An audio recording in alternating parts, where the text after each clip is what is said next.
Chuck and Terry here. Today's topic, toilets.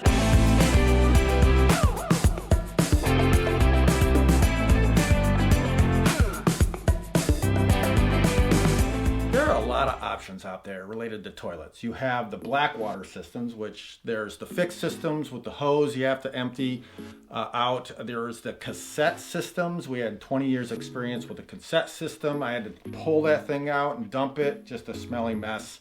And then we have a little seat system that's more mobile. That again, you have to take it apart and empty it. Still not a fun job. And if you're traveling, it's difficult to find a spot that you can actually dump. So there are some other options out there that we've explored. You have the dry flush system from Laveo. Haven't tried it, looks really expensive. There are concerns I have around the amount of material that you throw away each time. And then you have the composting systems, which we have not tried. We have a couple dry options here that maybe people are not considering fully, that I think with the addition of a clumping natural cat litter, we can make these into real viable options for small vans, just driving, and the large vans as well. So let's take a look at how you use these and just how much liquid they will take. So the first one we have here is our Stansport. You've seen this maybe on some of our other videos. I like this toilet because it's got a back to it. It's the way it's laid out. It's very durable. It's very square, so it's stable. You simply open up. It has a lift-out bowl that you can use a 4-gallon plastic bag that goes inside the bowl. Just got to find a husband to help you do it. Little 4-gallon trash bags. It's very little material. You can actually buy composting bags. These ones in particular are lavender scented, but you can find these really many different locations. Any 4-gallon trash bag will do. And quite frankly, this is 40 uses here, 40 different disposals there. So you can, it's a real space saver. You just simply pour in cat litter.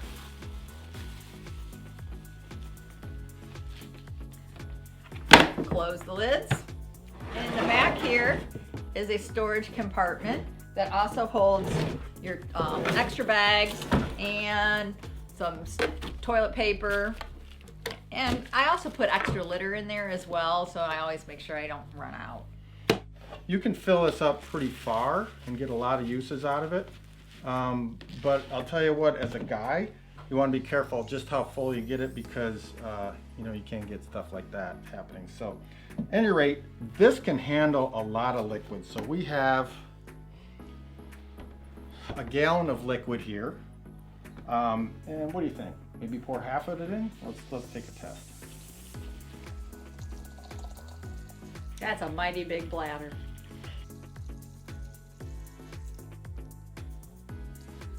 So we've used about a half a gallon of liquid there. Next, we'll close it up. I don't smell anything, do you? No. So we're gonna add about 2 quarts in this unit, which is about twice what we have in here. A lot deeper.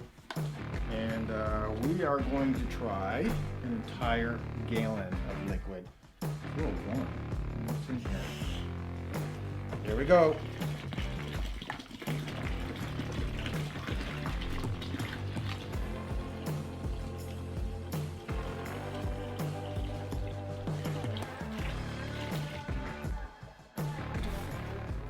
One of the other messages around this whole system is 35% of US households have a cat.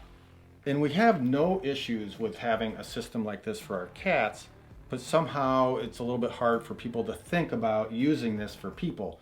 And I think you termed it the best at our first video on our van, calling it a people litter box. Human litter box. Oh, the human litter box. So ultimately, I think it is basically a human litter box, and it's in a small confined area. There's virtually no odors. We can go 4 or 5 days without a single scent of odor. And ultimately, we never really get an option to wait that long because it's so easy to get rid of it. You pull up to a gas station, plop. Rest stops, any place that's got a trash can, basically, you can change it out. It's so easy to dispose of this stuff in a solid form. So we're going to check out the Stansport here and see. You can see that that's pretty much solid, just like a gel. And this one has had much less time, but it's still relatively dry. We'll give that a little bit of time, but let's take this out.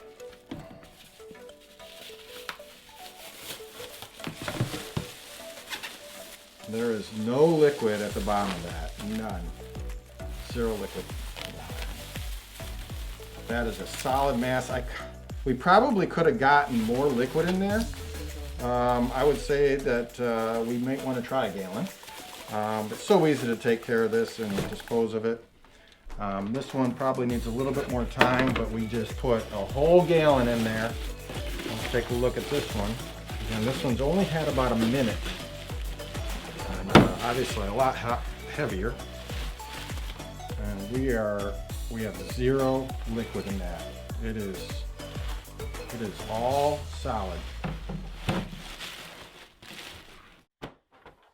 One more thing I'd like to say is when we're out walking our dogs, we don't really hesitate, because it's the right thing to do, to pick up our dog's waste with a plastic bag. And we don't think anything of it to pick it up and throw it away. So why would it be so different to do this type of system when you're actually in less contact with it? Well, it's a preference versus you're dealing with liquid, right, which can get on you. I always felt like I had to take a shower, even if it never touched me. Just the odor of the blue stuff and all that is so disgusting. We're so done with that. We would like better options than this. This is great for small vehicles. The boat, our minivan. We are getting a ProMaster. We're about to order a new ProMaster, and we want a better option for dry. So we're asking manufacturers out there to come up with a little bit larger system that holds a little bit more liquid than the Stansport. This holds plenty of liquid, but it's just really kind of flimsy. So we need a beefy option for those bigger vans out there. Our final message is give it a try. It's inexpensive to try, and you might love it.